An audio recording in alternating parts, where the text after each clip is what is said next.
Então, todo mundo vai receber uns novos. Nova revistinha, Ruth. Ele vai compor, ele vai compor 2 livros, né? Ezequiel.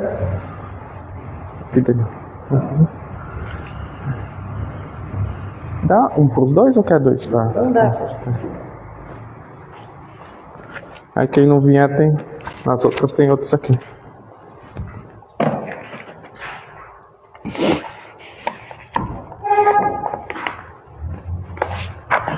Sobrou. Se quiser pegar um cada, quem é de casal, que aí se quiser acompanhar fazendo os exercícios, sobrou.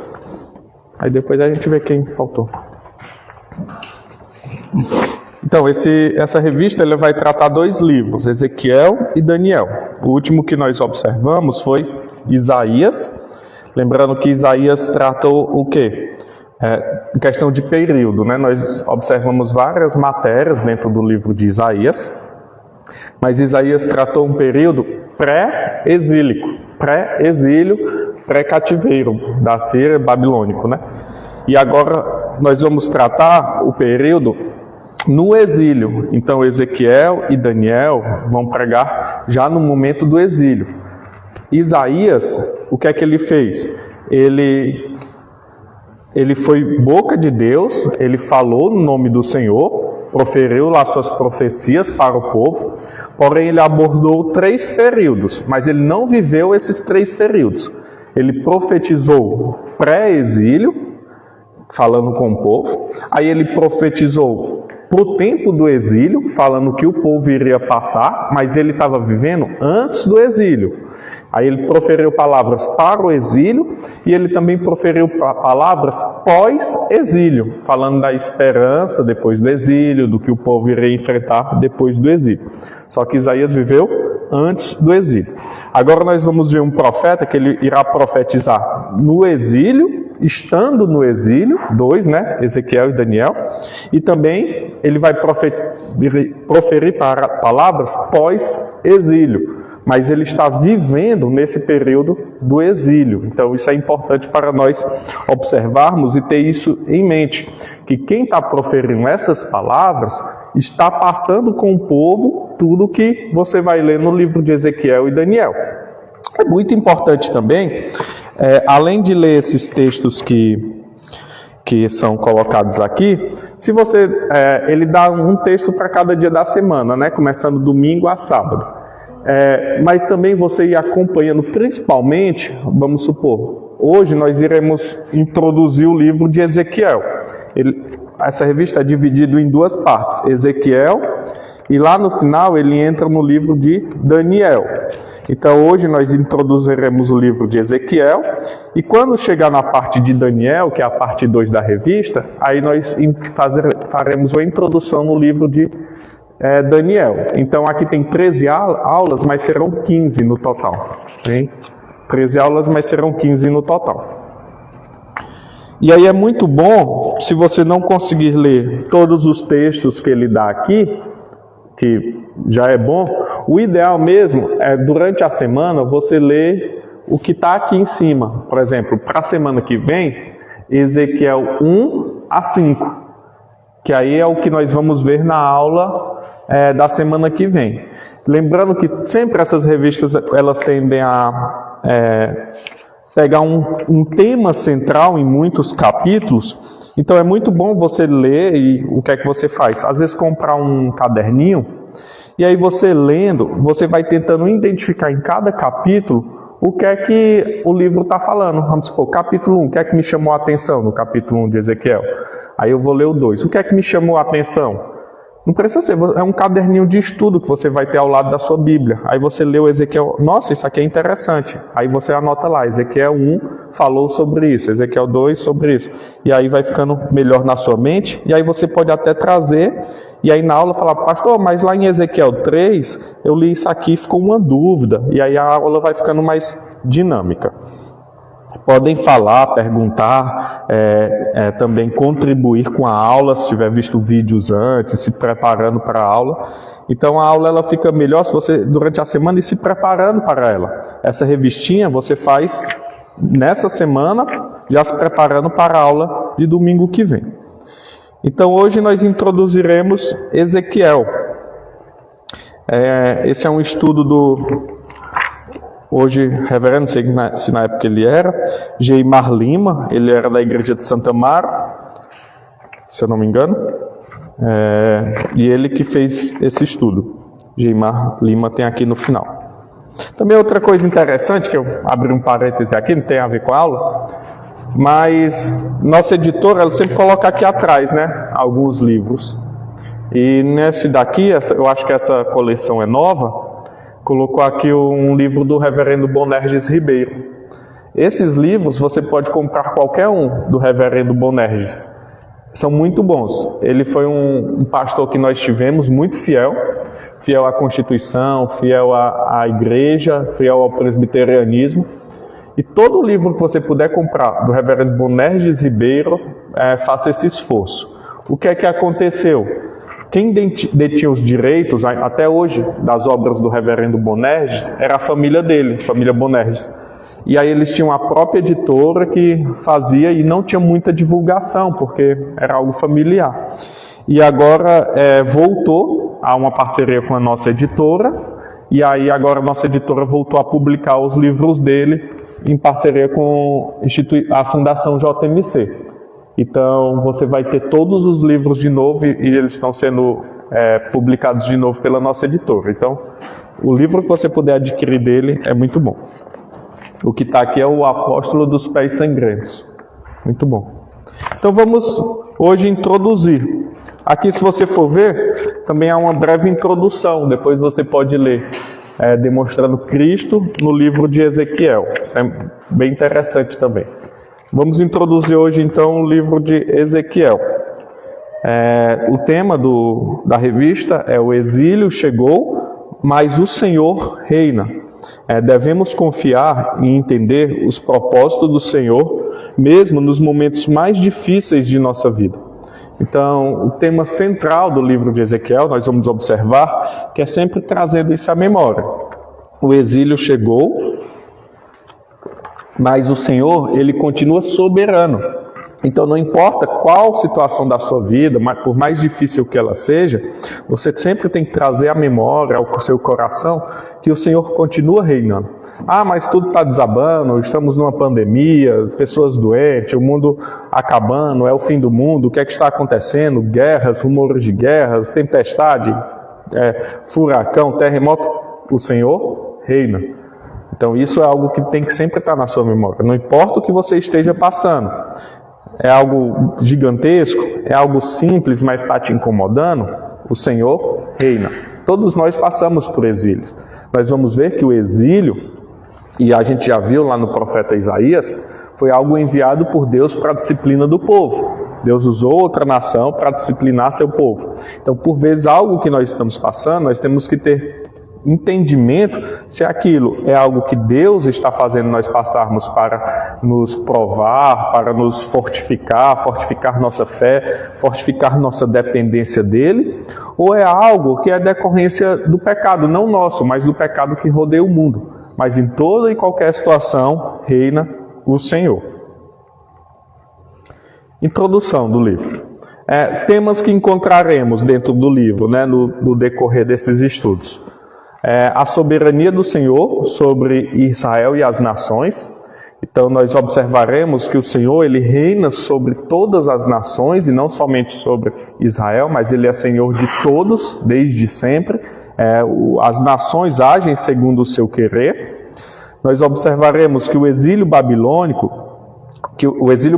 foi um castigo pela idolatria de Judá, reino do norte. Então, nós observaremos que, o Reino do Sul, né, Judá, nós observaremos que o povo foi levado cativo por causa da idolatria, por causa dos seus pecados, Reino do Sul. Relação dinâmica entre o indivíduo e o grupo. Nós vamos observar que o povo de Deus, existe uma relação entre um indivíduo e o grupo no geral. Deus nunca trata seu povo como algo individual, mas sempre em conjunto. Se ele pegou ainda não, né? Vai ficar para lá. A fidelidade do Senhor, as promessas da aliança. Então o Senhor, ele é fiel, mas o Senhor é fiel a quem? O Senhor é fiel a quem nós somos? Não, nós vamos observar que o Senhor é fiel à sua promessa. O Senhor é fiel a si, a Ele mesmo, a aliança que Ele fez.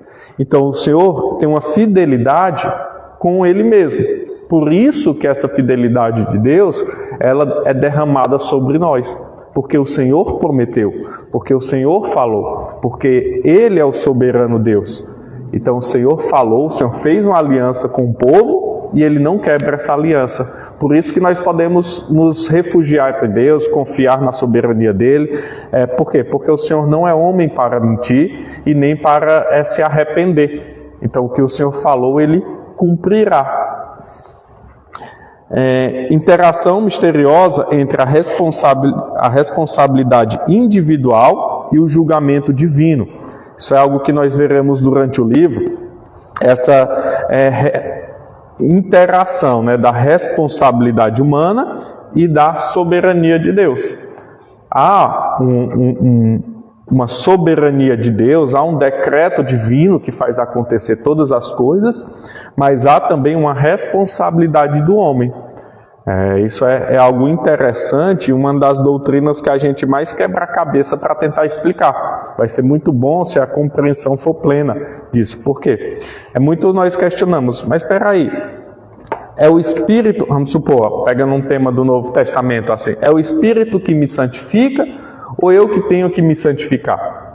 Então, há uma dúvida nessa questão, porque a Escritura diz que é o Espírito que nos santifica. Então, eu só tenho que ficar deitado numa rede e viver minha vida. Ele não está me santificando, o problema é dele.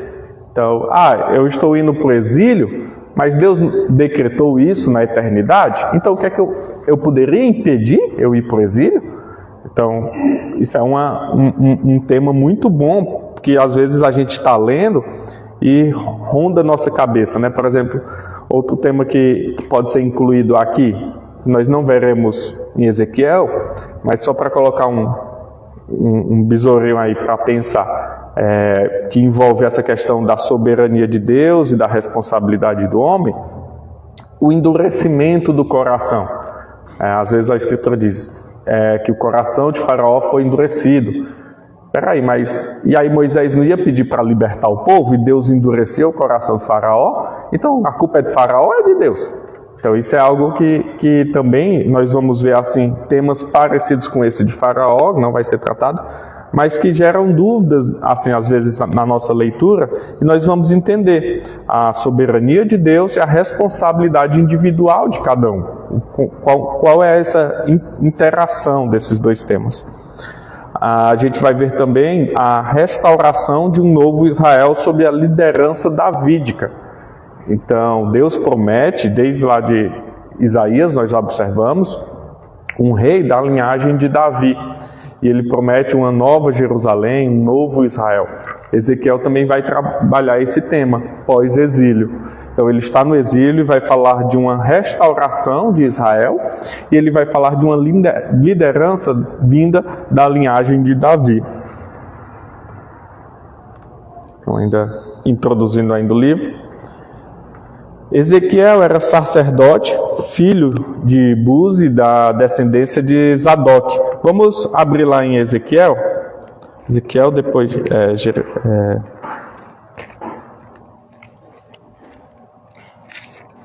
Jeremias, Lamentações, Ezequiel. Isaías, Jeremias, Lamentações, Ezequiel. Alguém pode ler 1:3? Aconteceu no 30º ano, no 5º dia do 4º mês, estando no meio de mar, junto ao rio Quebar, se abriram os céus, e eu tive visões de Deus. No quinto dia no quinto ano do cativeiro do rei Joaquim, veio expressamente falar do Senhor Ezequiel, filho de Cusi, o sacerdote, na terra dos caldeus, junto ao rio Quebar, e ali esteve sobre ele a mão do Senhor. Veja como Ezequiel a gente vai ver aqui, mas só já adiantando, há algumas coisas que nos chamam a atenção. Você vai ver que durante o livro, ele dá uma grande importância em sempre datar, colocar lá o momento exato. Então isso é interessante para o que nós veremos depois, por causa da autenticidade da escritura. Então veja como Ezequiel, ele data tudo certinho, o momento que aconteceu, e aí o que é que acontece? Muitos e muitos anos depois, 1800, 1900, os arqueólogos lá nessa região acham escrituras, acham vasos que demonstram que isso aqui foi verdade. Já a gente vai ver. E aí comprovam a escritura. Por quê? Porque isso aqui nós vamos ver são escritos de cerca de 500 anos antes de Cristo. E aí no ano 1800 depois de Cristo, acha-se uma escritura numa pedra, um vaso, algo assim escrito falando justamente isso que Ezequiel escreveu, o que foi descrito aqui por Ezequiel. E aí isso é importante por quê? Porque autentica o escrito bíblico. Outra coisa que nos chama a atenção aqui, que veremos depois também, é da autoria. Ele sempre trata com essas palavras, eu, né, como a gente viu, estando eu. Então a gente vê que ele mesmo ditou ou escreveu essas palavras. E quem ele é, né? Como está aqui, Ezequiel era um sacerdote, filho de Buzi, ele mesmo se descreve assim, da descendência de Zadok. Ele estava entre os 10.000 hebreus levados ao cativeiro pelo rei Nabucodonosor da Babilônia em 1597 a.C. Então aqui são cerca de quase 600 anos antes de Cristo acontecer, né? E aí ele está entre as 10.000 pessoas que foram levadas primeiras para o cativeiro babilônico. Vamos ver segundo livro dos reis, mas lá atrás, 24.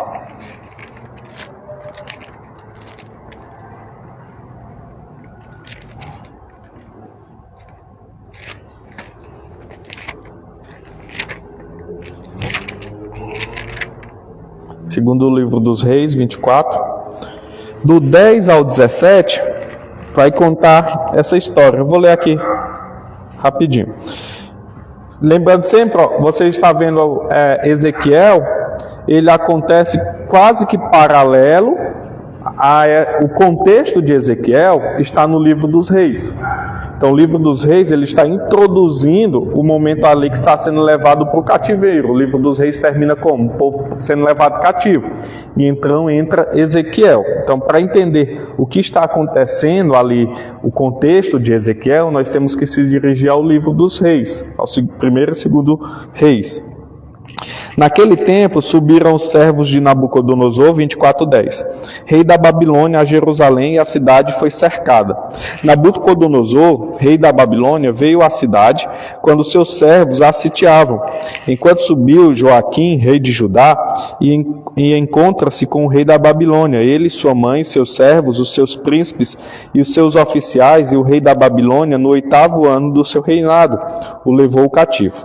Levou dali todos os tesouros da casa do Senhor e os tesouros da casa do rei. E segundo tinha dito o Senhor, cortou em pedaços todos os utensílios de ouro que fizera Salomão, rei de Israel, para o templo do Senhor. Transportou toda a Jerusalém, todos os príncipes, todos os homens valentes, todos os artífices, ferreiros, ao todo 10.000. Ninguém ficou, senão o povo pobre da terra. Transferiu também a Joaquim da Babilônia, para a Babilônia, a mãe do rei, as mulheres deste, seus oficiais e os homens principais da terra, e os levou cativo de Jerusalém à Babilônia. Todos os homens valentes, até 7.000, e os artífices e ferreiros, até 1000, todos eles destros na guerra, levou-os o rei da Babilônia cativos para a Babilônia. O rei da Babilônia estabeleceu rei em lugar de Joaquim, ao tio paterno destes, Matanias, de quem mudou o nome para Zedequias. Então, Nabucodonosor, ele leva o povo, 10.000 pessoas cativas, os principais da terra, e deixa quem? Somente os pobres. E estabelece um novo rei, que é colocado pelo próprio Nabucodonosor. Não é mais um rei da linhagem davídica, não é mais um rei do povo, mas um rei instituído por Nabucodonosor, que é Zedequias. Então o povo é levado cativo. Ezequiel e os escravos sobreviventes à dura viagem até a Mesopotâmia foram instalados perto do rio Quebar, na Babilônia, que hoje é onde fica a Síria. Se nós observarmos aqui, eu coloquei mais ou menos no mapa, são cerca de 774 quilômetros. Eu estava vendo aqui, porque até para vocês terem mais ou menos uma ideia,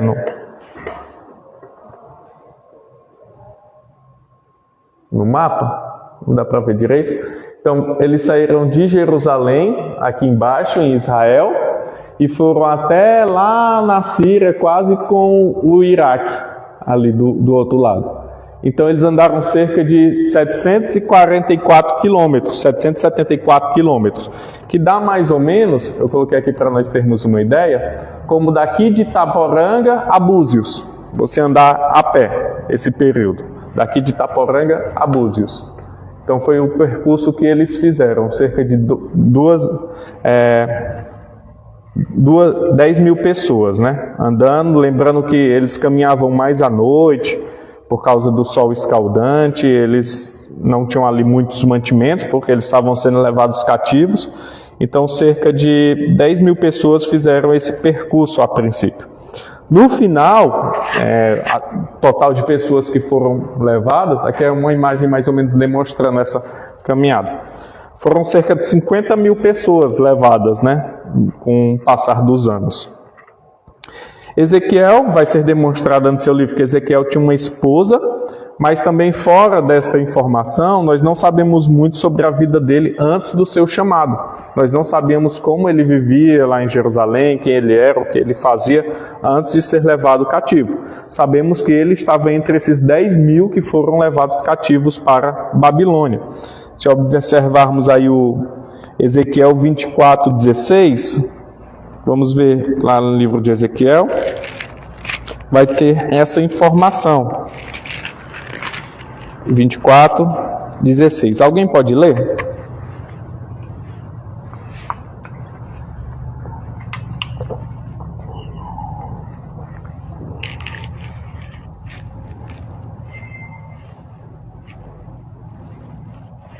Ezequiel 24:16. Eis que as justas tirarei a milícia dos teus olhos, mas não morrerás, nem chorarás, nem correrão as lágrimas. Então, aqui é Deus falando com Ezequiel, né? Que ele tirará o que? A delícias dos olhos dele. Quem é a esposa dele? Então, Deus tiraria a esposa, mas ele não queria que Ezequiel chorasse, nem corresse, nem lamentasse, né?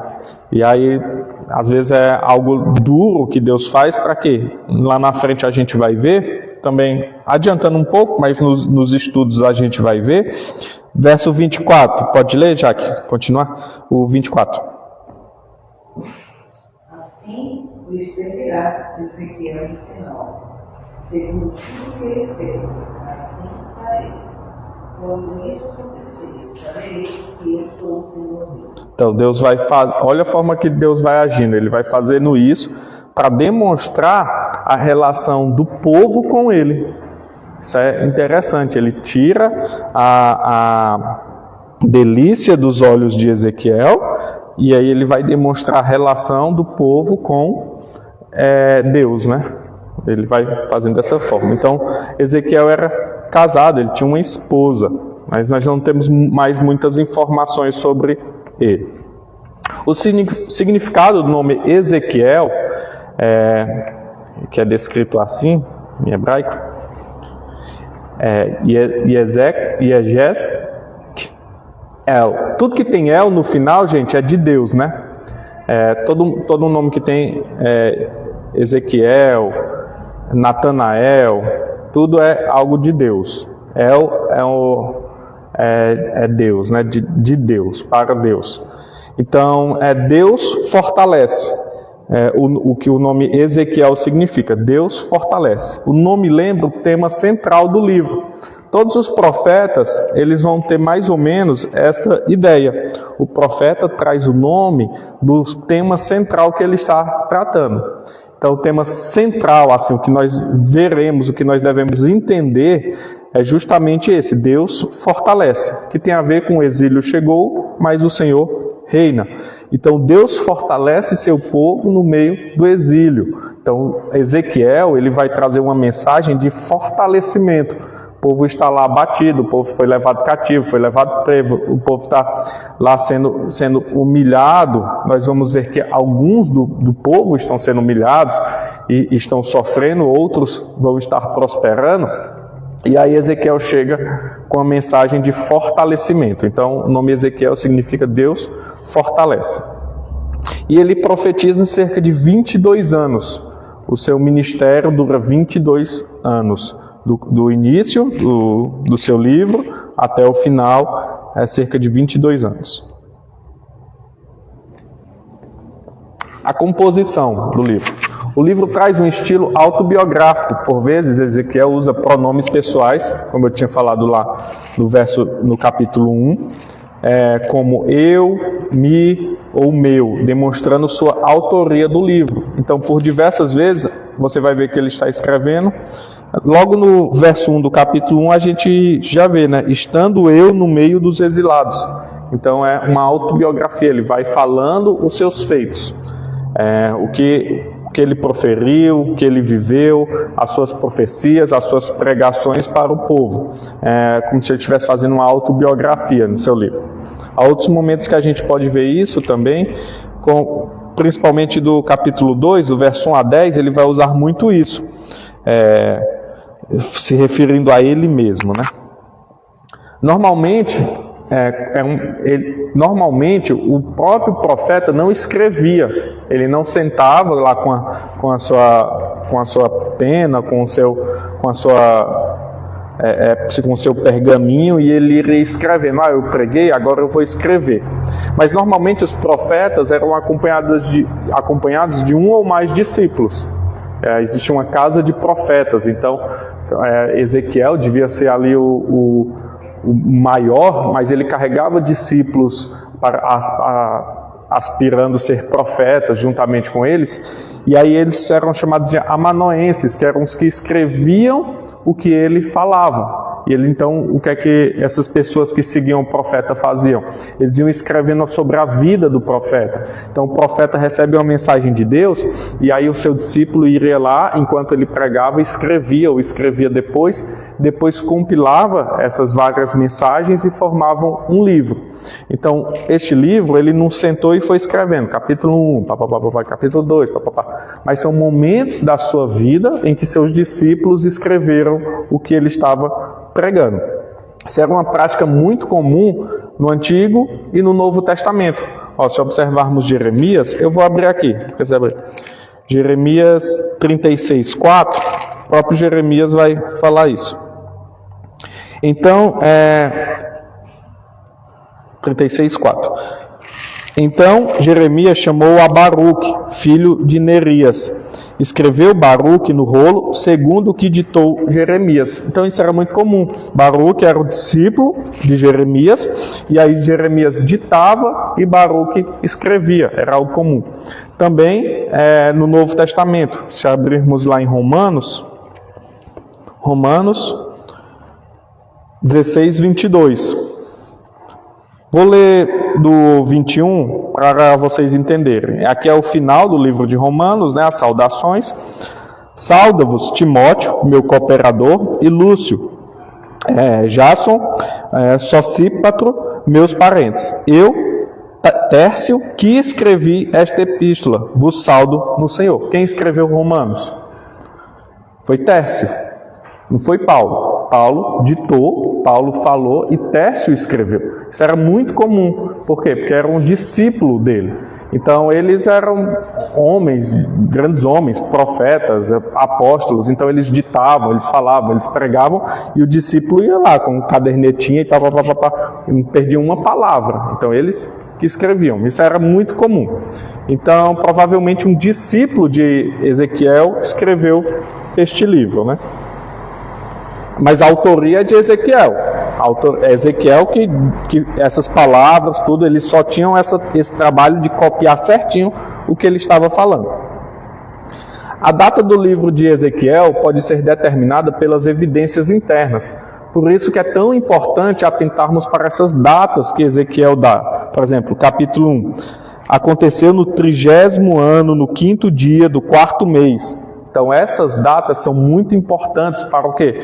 Para autenticar as Escrituras. Hoje nós temos a Bíblia certinho, mas muito se debate na academia, nas universidades, nos grandes meios aí, intelectuais da autoria bíblica. É verdade, não é? Foi mudada, não foi?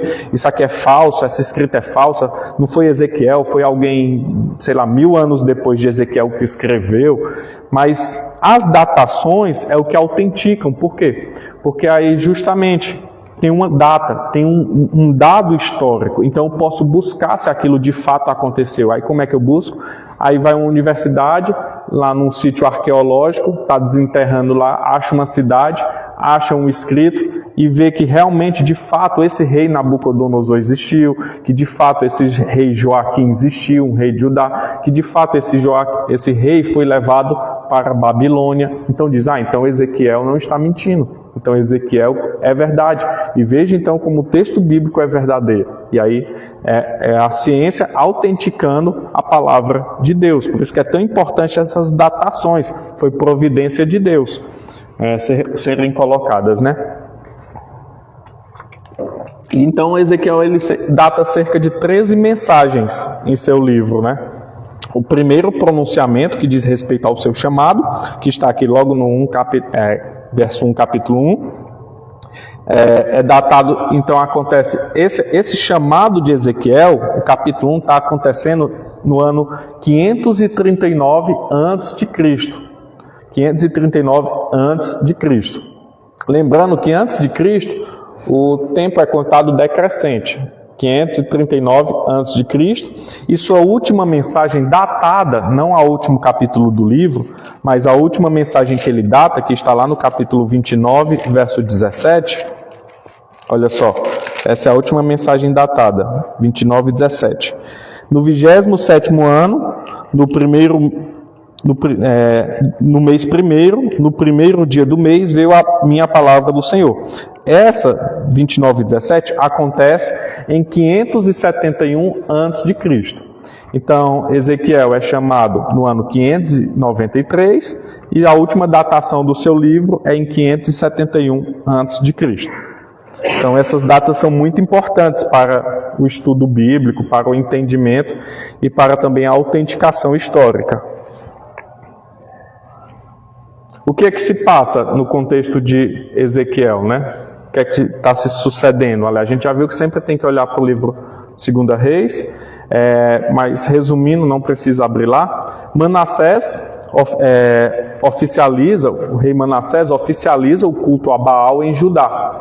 Então, o rei não está agradando o Senhor. Judá, que é o reino do sul, foi mais fiel do que o reino do norte, mas Manassés ele oficializa o culto a Baal e sela o destino da nação com uma aliança de morte. Então, ao oficializar o culto a Baal, acontece o que? Deus ele profere palavras contra o seu povo, que ele iria disciplinar seu povo. Então é uma aliança de morte que é feita. Então Deus requererá a morte, a disciplina, a ira de Deus cairá sobre o povo.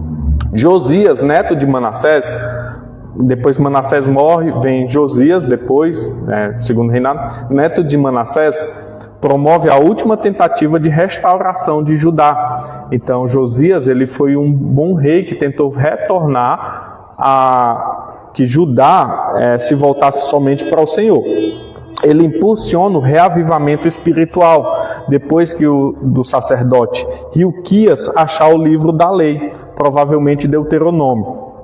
E o escrivão Safã lê para o rei Josias. Vamos ver lá, esse é bom a gente ver. 2 Reis 22:11. Então aqui é o contexto. Lembre-se, Ezequiel, ele está já no cativeiro, então aqui é o que está se acontecendo ali nos dias que antecedem o cativeiro. 2 Reis 22:11. Alguém pode ler, por favor? Pelo rei, ouvido as palavras do livro da lei, então, o povo estava vivendo de todo jeito, adorando falsos deuses. Aí o sacerdote acha o livro, o escrivão ele lê para o rei, aí o rei se desespera, porque ele vê a lei do Senhor, seus olhos se abrem, seu coração fica louco, porque nós estamos distantes de Deus, e há muito tempo o povo vinha, então os filhos não sabiam mais da lei do Senhor, então ele relê o livro, Deuteronômio, e então rasga as vestes. Engoli um bichinho, é proteína assim. Porém, o avivamento só durou até sua morte. Depois que ele morre, o povo volta à rebelião, volta a adorar falsos deuses. Capítulo 23, vou ler aqui 3 versos, 29, 31 e 32. Nos dias de Josias, 23, 29, 31 e 32. Nos dias de Josias, subiu o faraó Neco, rei do Egito, contra o rei da Assíria, ao rio Eufrates, e tendo saído contra ele, o rei Josias, Neco o matou, em Megido, no primeiro encontro. 31 e 32. Tinha Joacás 23 anos de idade quando começou a reinar, e reinou 3 meses em Jerusalém. Sua mãe chamava-se Hamutal, e era filha de Jeremias de Libna. Fez ele o que era mal perante o Senhor, segundo tudo o que fizeram seus pais. Então veja, o povo de Israel volta a não observar mais a lei do Senhor. Então esse avivamento, esse retorno ao Senhor só durou o tempo de vida de Josias. Então o Senhor volta a proferir mensagens de morte ao povo, falando que eles iriam ser disciplinados e levados cativos. Depois da morte de Josias pelos egípcios, o Egito impõe reis vassalos, que é Jeoacás e Joaquim. Então são reis impostos pelo Egito. Não são mais o rei que deveria ser da linhagem, mas o Egito ele toma aquela localidade, matou o rei Josias, e agora ele impõe um rei, ele coloca um rei que vai buscar seus interesses, os interesses do Egito. Em 605, lembre-se que o tempo é decrescente, o contado até Jesus. Então, no ano 605 a.C., o rei Nabucodonosor, que era o rei da Babilônia, derrotou o Egito. Veja, o Egito toma aquela região de Israel, o reino do sul. E agora vem Nabucodonosor, rei da Babilônia, e derrota o Egito. Judá passou a pagar impostos à Babilônia. Então, Judá não está mais sobre as mãos dos egípcios, mas agora está sobre as mãos do rei da Babilônia. E ele então paga impostos ao rei da Babilônia. Porém, Joaquim, que é o rei de Judá, se rebelou, e em retaliação houve a destruição de Judá. Então a Babilônia destrói Judá, por quê? Porque Joaquim ele não quis mais pagar impostos. Ele foi atrás de uma nação inimiga para tentar derrotar o rei Nabucodonosor. E aí ele se rebelou contra a Babilônia, mas a Babilônia era o império mais forte da época, e ela acaba com Judá. A ação é descrita vinda do Senhor, e isso é interessante. Vejamos lá 2 Reis 24, agora o capítulo 24 de 2 Reis. Para nós observarmos a soberania de Deus em todas as coisas. 24, 2 a 4. Olha só como o livro dos Reis trata. Capítulo 24, 2 a 4. enviou o Senhor contra Joaquim bandos de caldeus, bandos de sírios e de moabitas e dos filhos de Amon. Enviou-os contra Judá para o destruir segundo a palavra que o Senhor falara pelos profetas seus servos. Com efeito, isto sucedeu a Judá por mandado do Senhor, que o removeu da sua presença por causa de todos os pecados cometidos por Manassés, como também por causa do sangue inocente que ele derramou, com o qual encheu a cidade de Jerusalém. Por isso o Senhor não quis perdoar. Então veja, Deus não é somente Deus de Israel, mas Ele é Deus de todas as nações. E as nações agem segundo o seu querer. Qual foi o querer do Senhor? Acabar com Judá, como disciplina. Por quê? Porque eles eram mal perante Deus. Eles derramaram sangue inocente, eles adoravam falsos deuses. E eles eram povo de Deus, mas estavam sendo filhos rebeldes. Então o Senhor dá a disciplina através das nações. O filho de Joaquim, reina em seu lugar, mas somente por 3 meses. Jerusalém é saqueada e o rei e todo o povo, com alguma importância, é levado cativo para Babilônia. Alguma dúvida ou contribuição até agora? Estou falando rápido para dar tempo de introduzir tudo hoje, mas falta pouco. Então, depois de que acontece isso, o rei Joaquim, ele reina no lugar de seu pai, só que porém só 3 meses, então ele é levado cativo. A gente já viu esse texto, ele é levado cativo para Babilônia, juntamente com 10 mil pessoas, as mais importantes do reino. O profeta Ezequias estava entre os 10 mil exilados que foram levados e começou o seu ministério nesse contexto. Então esse é o contexto da vida de Ezequiel. Eu botei Ezequias, Ezequiel. Então esse é o... Deixa eu só mudar aqui para não confundir depois.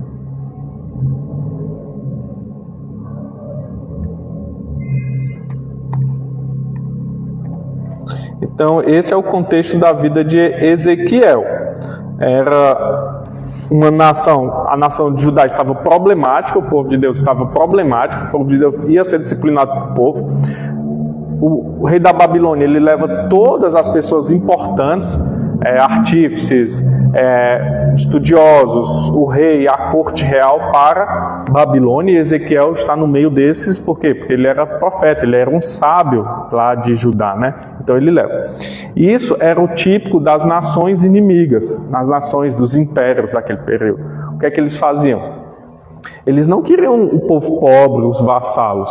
Eles queriam quem? As pessoas instruídas para fazerem sua nação prosperar mais. Então eles não pegavam qualquer pessoa sem estudo, não. Eles pegavam quem? O povo da corte, o povo instruído, o povo, os artífices, os melhores artesãos, os melhores em tudo, e levaram para a Babilônia. Eles não pegaram qualquer pessoa.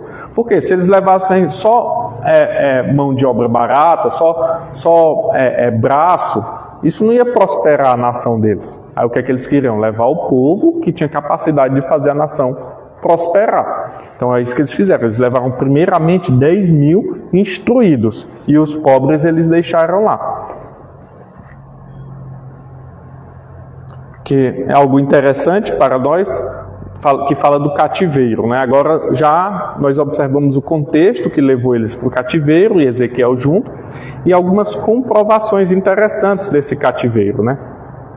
O rei Joaquim foi levado cativo em 597 a.C., mas alguns acreditam que ele retornaria ao trono. Então sempre tinha isso no coração e na mente do povo, né? De voltar para Jerusalém, de Joaquim voltar a ser rei. Mas eles ignoravam o quê? O aviso do profeta Jeremias. O profeta Jeremias já tinha falado que isso não iria acontecer, mas o povo não estava dando ouvidos à voz de Deus. O povo achava que eles iriam voltar naquele momento e não iriam passar o tempo do cativeiro, né? Mas no cativeiro, algo interessante é que ele manteve o título de rei, e era chamado Joaquim, rei de Judá. Joaquim, rei de Judá. O Y, a gente tem o Y como som de J. Quando vem do hebraico, a gente coloca um J. Então, Joaquim, né? Joaquim, rei de Judá. E Alquim, rei de Judá. Isso é interessante para o entendimento. Por quê? Porque lá ele não virou um servo, mas entre o povo, até entre os babilônicos, ele era tratado com título real. 5 de seus filhos estão listados entre os que recebiam comida e suprimentos reais. Então ele não foi tratado como um qualquer, nem ele nem a família real.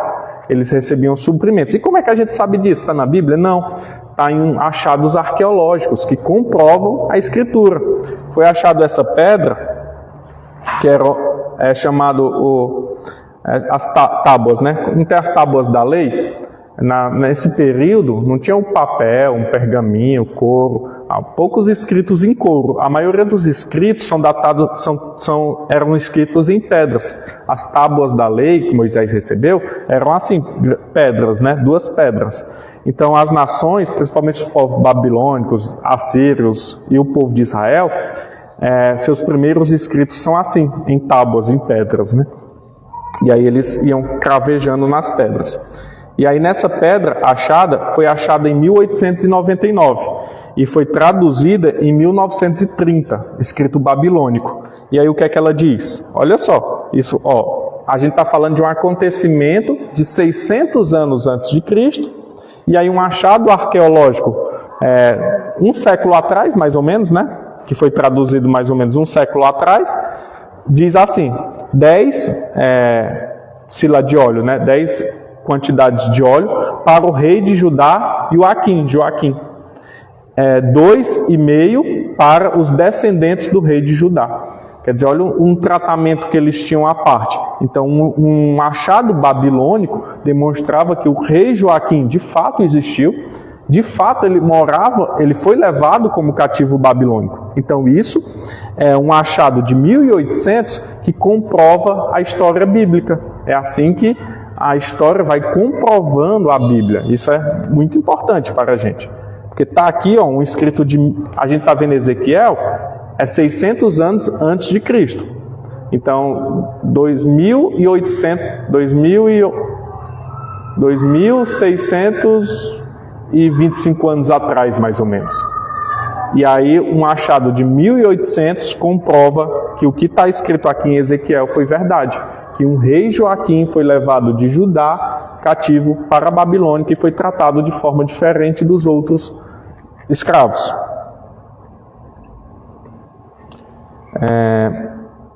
Depois, Joaquim foi libertado da prisão por Evil Merodach, filho de Nabucodonosor, em 560 a.C., no ano 37 do seu cativeiro. Está lá em 2 Reis 25:27. Então, Evil Merodach, ele liberta Joaquim do cativeiro. Outro achado, muitos exilados foram capazes de sair da escravidão e da servidão e prosperar. Então veja, Nabucodonosor, ele leva para a Babilônia quem?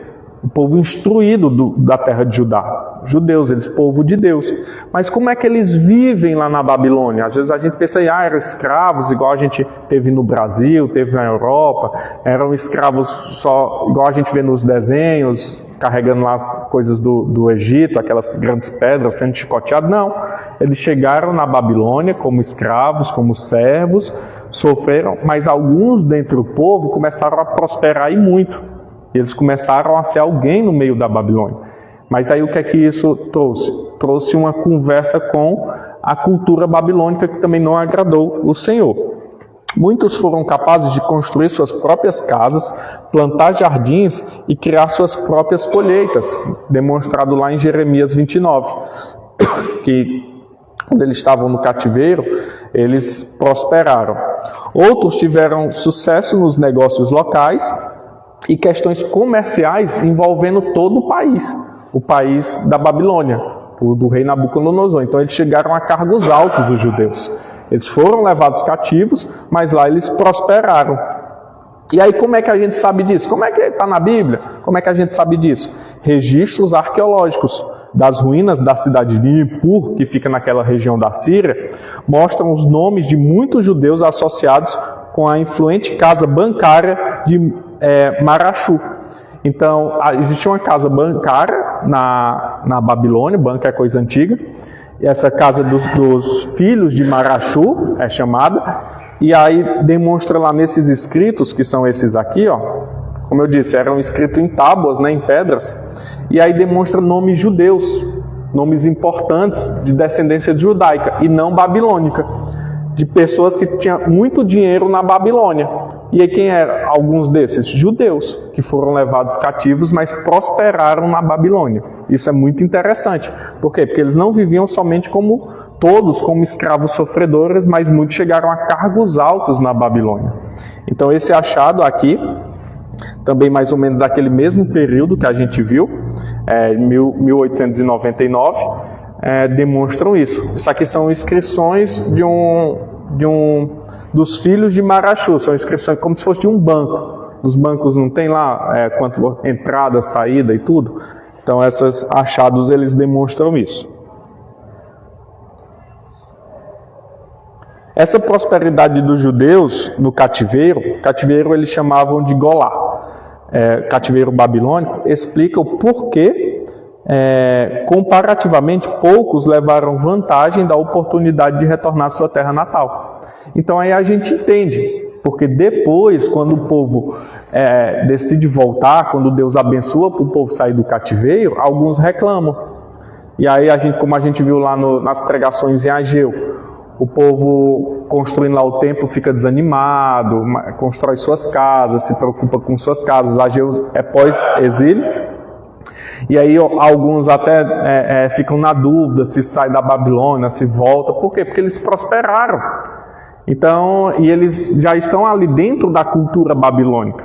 Então aí eles pensam, nosso Deus, cadê nosso Deus? Será que nosso Deus está lá mesmo? Será que eu devo voltar mesmo? Porque aqui eu prosperei. Então a gente entendendo historicamente, a gente entende o pensamento descrito na Escritura. Então Ezequiel, ele vai estar vivendo no meio de tudo isso. O povo retirado à força de Judá, guerra, um rei que não era o seu, colocado um rei do povo que reina somente 3 meses e é levado cativo.